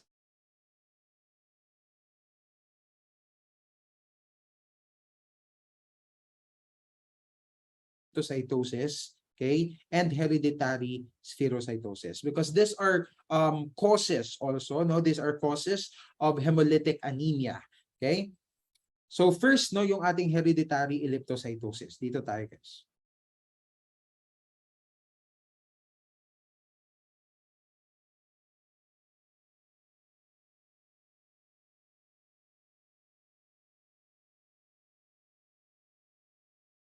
Okay? Hereditary elliptocytosis. So this is commonly, no, an autosomal dominant, no, condition. No, this is commonly an autosomal dominant condition, inherited, no, defect of the RBC membrane. So technically, no, sa normal na peripheral blood smear, nakakakita naman talaga tayo ng elliptocytes, but that is usually less than 10%. So hereditary elliptocytosis is diagnosed, no, diagnosed when more than 25% is already elliptocytes. When there is greater than 25% of elliptocytes are present in the peripheral blood smear. Okay? So yung hereditary elliptocytosis, actually meron siyang tatlong form. We have the common form. Okay, the forms. We have the common. Okay? So yung common, meron lang siyang elliptocytes, no? May elliptocyte siya. And this is usually asymptomatic. Okay? Okay, asymptomatic, okay, but may be severe.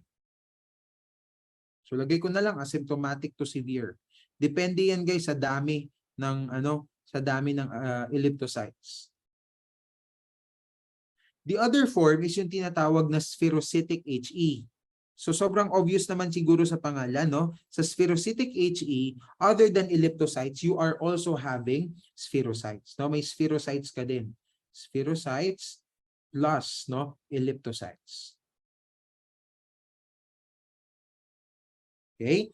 Then the third form is yung tinatawag na stomatocytic HE.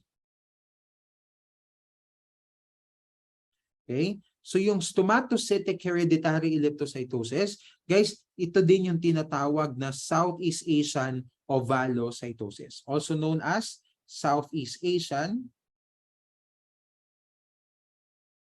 okay, ovalocytosis.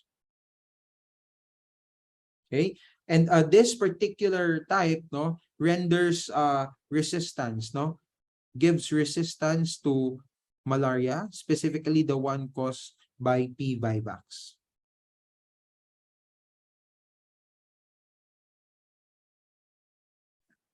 Okay? So, ano ba usually yung problema, no? What is the problem, no, in hereditary spherocytosis? Okay? So the problem here, dito ko isulat para mas madali nyong ma-remember, there is a spectrine, no? Spectrine, and we have band 4.1 defect. Or ito na lang.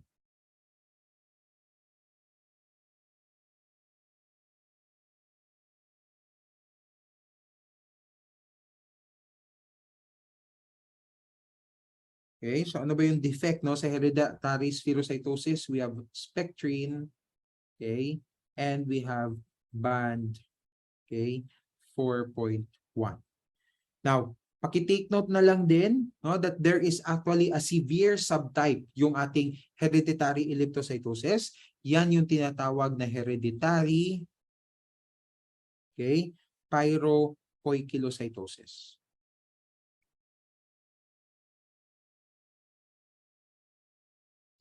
Pyropoikilocytosis. So this one is the severe, no, severe subtype of HE, no, severe subtype of hereditary elliptocytosis. And if yung hereditary elliptocytosis is autosomal dominant, this one is autosomal recessive.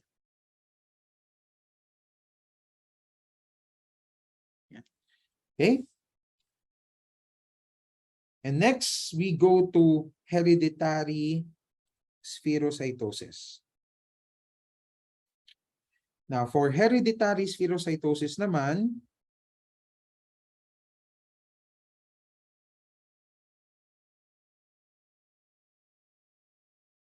okay, ano-ano yung ating defect dito? What are the defects?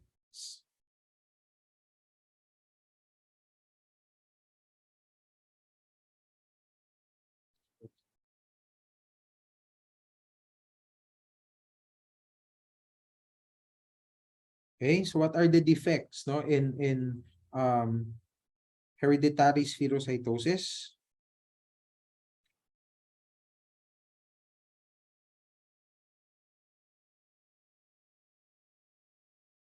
So it's either ankyrin, we have a band 3, and pwede din yung spectrin. Okay? So, for hereditary spherocytosis naman, no, tatandaan natin, okay, that there is an increase, no? Increase in your MCHC. Okay? Increase MCHC in 50% of the cases. Okay? There is a presence, of course, of spherocytes. And of course, there will be polychromasia because of the fact na hemolytic yung classification nito. Okay? Then there is increase in your osmotic fragility.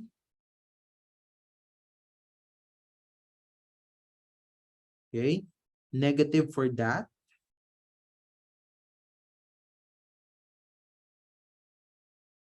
Okay? And decrease in your eosin 5 malimide binding test. Okay? Or tinatawag siya na EMA, decrease EMA or eosin 5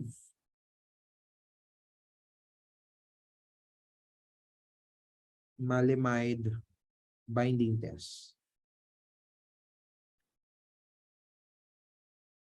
Or tinatawag din ito guys na binding test, also known as band 3 reduction test.